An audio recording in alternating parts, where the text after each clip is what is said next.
Mr. Graves, again, I'd like to know, how do you know that these were not our aircraft?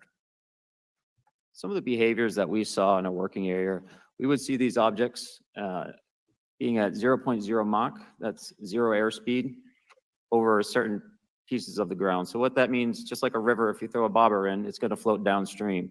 These objects were staying completely stationary in Category 4 hurricane winds. These same objects would then accelerate to supersonic speeds, 1.1, 1.2 Mach, and they would do so in very erratic and quick behaviors that I don't have an explanation for.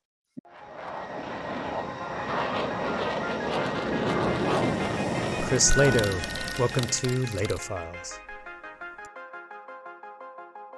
That was Ryan Graves at the 26th July UAP hearings.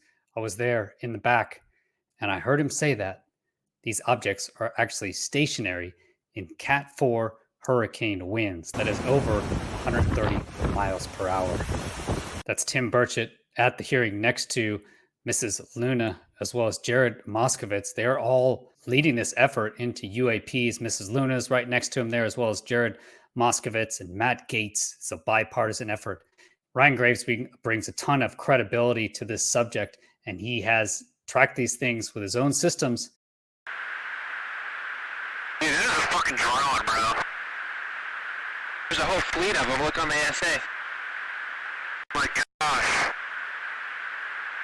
They're all going against the wind. The wind's 120 knots from the west. Look at that thing, dude. Our jet's radar systems, we began detecting unknown objects operating in our airspace. And that's Mr. Ryan Bob Graves. He's an F-18 pilot, and off the East Coast, he was there when they recorded the gimbal UAP. He brings so much credibility. Thanks for being here. I'm Chris Lato. I flew F-16s for 18 years and retired 3 years ago. Now making YouTube videos. Thank you so much for being here. Please smash that like button if you do like this content, and then subscribe to get notifications of my future videos. I try and release at least 2 videos a week, and if you subscribe, you'll get notifications when that happens. You can always support the channel at patreon.com/Chris Lato or become a YouTube member. Thanks again for being here. Parts of our government are aware of more about UAP than they let on, but excessive classification practices keep crucial information hidden. Since 2021, all UAP videos are classified as secret or above. This level of secrecy not only impedes our understanding, but fuels speculation and mistrust. In 2014, I was an F-18 Foxtrot pilot in the Navy Fighter Attack Squadron 11, the Red Rippers. And I was stationed at NAS Oceana in Virginia Beach. After upgrades were made to our jet's radar systems, we began detecting unknown objects operating in our airspace. At first, we assumed they were radar errors, but soon we began to correlate the radar tracks with multiple onboard sensors, including infrared systems, eventually through visual ID. During a training mission in Warning Area Whiskey 72, 10 miles off the coast of Virginia Beach, 2 F-18 Super Hornets were split by a UAP. The object, described as a dark gray or a black cube inside of a clear sphere, came within 50 feet of the lead aircraft and was estimated to be 5 to 15 feet in diameter. The mission commander terminated the flight immediately and returned to base. Our squadron submitted a safety report, but there was no official acknowledgement of the incident and no further mechanism to report the sightings. I covered his detailed brief on these persistent threats, essentially. Persistent is what he says, is these objects are off the East Coast. They're there all the time, essentially. Whenever they looked for them, they were there. And they're persistent, meaning they can be there for many hours throughout the day. So they'd take off, they would be there, they'd fly a second sortie, they would still be there, seeing them on the radar. And like you said, seeing visually a dark cube within a round sphere. Check out my previous videos on those cases. But what he adds here in this hearings, and I was there to hear it, is that these things are stationary. Some key information that was, I believe, kind of missing or not very clear from the previous briefs is that these things are stationary in Cat 4 hurricane winds. Cat 4 hurricane winds. So stationary in Cat 4 winds. What exactly does that mean? If we look at the UAP reporting trends, this is actually from the briefing that Sean Kirkpatrick, PhD, did, director of Aero. You're and my favorite director of Aero at the U.S. Department of Defense and the UAP mission. This was during the June 6 NASA brief. You can find this online, but here are the UAP reporting trends that he briefed. Okay, so these are the reporting trends from 1996 to 2023. You see the hotspots basically where they're being reported is really where we have military flying. So here, some key things. First is reported UAP morphology, right? So these are the shapes, and these were classified secret for some unbelievable reason in the old range fowler reports on the East Coast. But if you look here, these are the actual shapes, and you'll notice the majority of them, almost half, are orb round spheres. Orb round spheres, 47%. Okay. And last I checked, they had over 800 cases. So that would be almost 360 cases of orb round sphere. Okay. And this means they have enough information, because if they don't have enough information, then it says ambiguous sensor contact here or other, right? If they don't have enough information. But here they have enough information and they're able to determine it as an orb round sphere, which does sound a lot like a balloon, right? Could be a balloon. Except if we look over here on the left side again, look at the left side here. Altitude 10 to 30,000 feet, yes. But here we go, velocity. Stationary to Mach 2. Stationary to Mach 2, okay? So Mach 2, there you go. And stationary. So stationary is also quite important. So like I said, I was a fighter pilot, F-16s for 18 years. I was an instructor. I was a Stanoval. I did test pilot limited on OCF flights, so operational check flights. What I can say is in close combat, so anytime we're fighting air-to-air combat, specifically air-to-air, now we disregard the winds. Okay, we disregard the winds. We don't disregard them fully. We actually know where they're coming from, but that is how the whole fight will actually change, the whole fight itself. When we're actually fighting, like you and me, I'm trying to shoot you, you're trying to shoot me with an airplane. We, as fighter pilots, disregard the winds. Why? Because we're floating in the same mass. We're floating in the same air mass.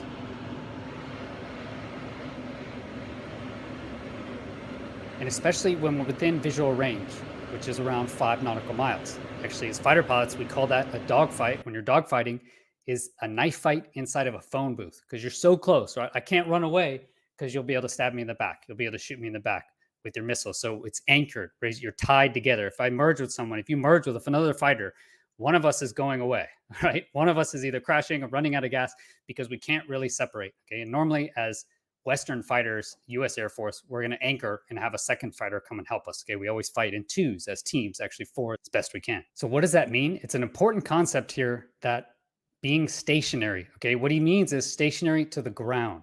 Being stationary to the ground is a very foreign concept, I think, to most fighter pilots out there, right? Because anything in the air is going to move with the main stream of air, with the main mass. Anything in the air, right, is floating, right? As far as we understand it, aircraft are floating in the air. They're in that air mass. So if the air mass is going 130 plus miles an hour one way, then guess what? Everyone's going 130 plus miles that way. I've fought other aircraft in training for practice in over 150 mile per hour winds. When you're actually in the air, you can't tell. What is happening though is you're moving over the ground. So you do have to keep track of where you are in the airspace. But as far as in relation to the other object in the air, doesn't matter. We're going through the same air mass. Thank you, Mr. Garcia. I would like to have you on my legislation to do just that on the reporting, and we'll get together on that. Maybe you can be my co-sponsor on that. That'd be really cool. Thank you for those great questions. Mr. Graves, again, I'd like to know, how do you know that these were not our aircraft? Some of the behaviors that we saw in a working area, we would see these objects being at 0.0 Mach, that's zero airspeed, over certain pieces of the ground. So what that means, just like a river, if you throw a bobber in, it's going to float downstream. These objects were staying completely stationary in Category 4 hurricane winds. These same objects would then accelerate to supersonic speeds, 1.1, 1.2 Mach, and they would do so in very erratic and quick behaviors that I don't have an explanation for. So that's just a mind-blowing exchange there for me as a previous fighter pilot, right? Stationary over the ground, stationary, meaning it's not moving in Category 4 winds. Category 4 winds are 130 to 156 miles per hour. 130 is the minimum, right, to 156 miles per hour. So remember that number, 130 miles per hour is the minimum.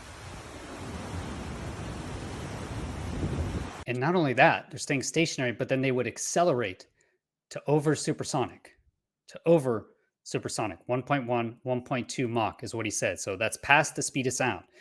And these are, based on what Kirkpatrick said, is going to be round orb sphere. Okay, so round orb sphere. 5 to 15 feet in diameter. How can that go supersonic? Right? Just imagine, how can that go supersonic? That alone is mind blowing. Okay. But stationary. Why is stationary important? Okay. So what could these things be? Okay. Let's not even worry about it accelerating to 1.1, 1.2 Mach. Okay. That actually makes no sense either. Let's just focus on the part about stationary and high winds. Okay. 130 miles per hour. So what does that mean? If the air mass is moving at 130 miles per hour, in order to stay stationary over this microphone, right, you would have to be flying 130 miles per hour that way.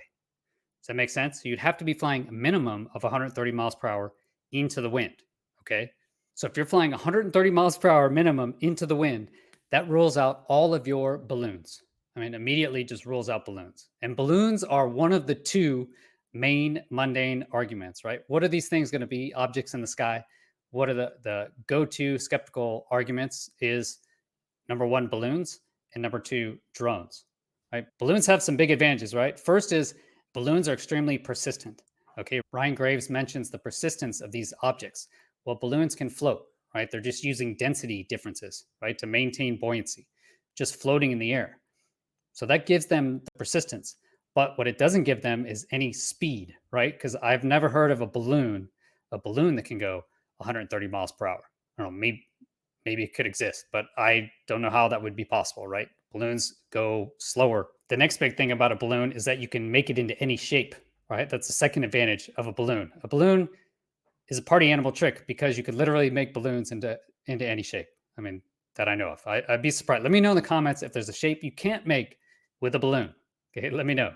And then third is they're cheap and ubiquitous, right? So thousands of weather balloons go up every day, and they are shaped like round orb spheres, right? They are round orb and spherical in shape, not metallic as Dr. K said, but they are round.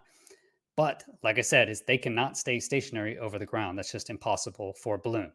Okay, so what could it be then? A drone, right? Drone's the second mundane answer. Modern swamp gas, if you will, is a drone. And it happens a lot. Drones can go quite fast.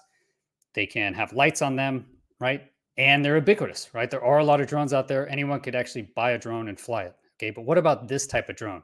Persistence is the problem, right? These objects are persistent. And like I mentioned, remember that minimum speed, 130 miles per hour. So let's look at our top drone of the time. Okay, so this is General Atomics MQ-1 Predator, probably the most ubiquitous drone I know about anyway. You see it here. They can stay up a long time based off this little push engine they have. It's basically a Cessna engine. They literally have a Cessna engine in there pointed the opposite direction, but very light, can stay up a long time. They have long loiter time. But now let's look at their actual maximum speed. Okay, maximum speed right here. Remember, this is the maximum speed is 135 miles per hour. Their normal cruise speed is only 81 miles per hour. Look at that. But they can stay up for 24 hours. Amazing. And only 25,000 feet. So maximum speed is 135 miles per hour. That's your maximum speed. Okay. And that's like if they're pointed downhill, like going downhill and probably at lower altitude. Because up at higher altitude, remember, they don't have a jet engine. Jet engines actually get more efficient, more effective the higher you go. There's less air, but they can actually spin up to actually compress that air. This thing is a push-pull engine. Okay, there's a reason this thing doesn't fly high and that it flies so slow. It has a Cessna engine, air-breathing actual propeller. The propeller now has to actually spin to push that air and up high.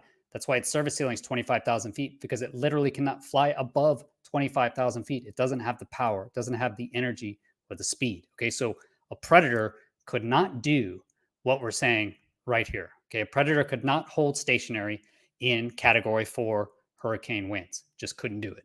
You could say this is some advanced adversary drone, right? Maybe there's a faster drone that can use jet engine technology that can somehow fly at 150 knots into the wind and stay exactly over the correct point in the ground. Maybe that does exist, okay? But the final thing is they saw these things. They tracked them with the radar. They tracked them with infrared. That's where we have the gimbal video. The gimbal video is actually one of these East Coast objects. And it's up at 25,000 feet against the max ceiling that this Predator drone can even fly. And it's going into the wind. You can hear the guy say it's flying into the wind.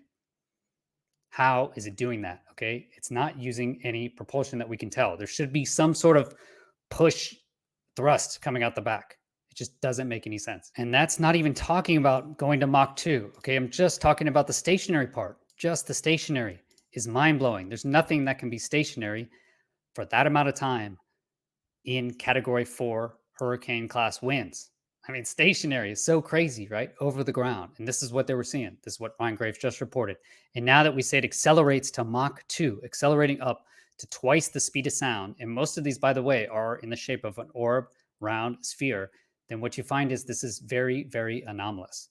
And my question to Dr. K would be, how have you not found any credible evidence of off-world technology? Because this is not technology. What we're seeing, what Ryan Graves reported, is not technology that we have, that humans have. And not 7, 8 years ago, for sure. We don't even have it now. I mean, this would be breakthrough tech. Whatever it is, it's be amazingly breakthrough technology that essentially defies our known laws of physics. So looking back at this, what are these round orb spheres? 1 to 4 meters across, right?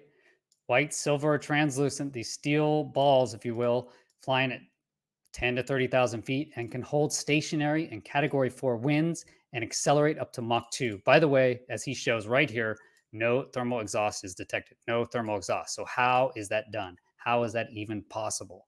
That is not a known human technology. We don't have that technology. This is not something known to at least current human knowledge. So either way, it'd be breakthrough. So let me know what you guys think. Is there something I'm missing? Could this possibly be a drone I don't know about? Could it be some new balloon technology, some new drone balloon technology maybe? Seems mind-blowing to me. Stationary and Cat 4 winds going to Mach 2. I don't know. Seems like evidence, credible evidence of off-world technology. At least they don't have to keep saying that it is, that they don't have any credible evidence of off-world technology. This is credible evidence. No thermal exhaust detected. Please explain to me what it is then. Like, what is it? All right. Thanks for being here, everybody. Please smash the like button, subscribe, get notifications, and then support the channel like all these great folks at patreon.com/Chris Lato, or you can subscribe at YouTube memberships as well. I'm posting exclusive videos to both of those.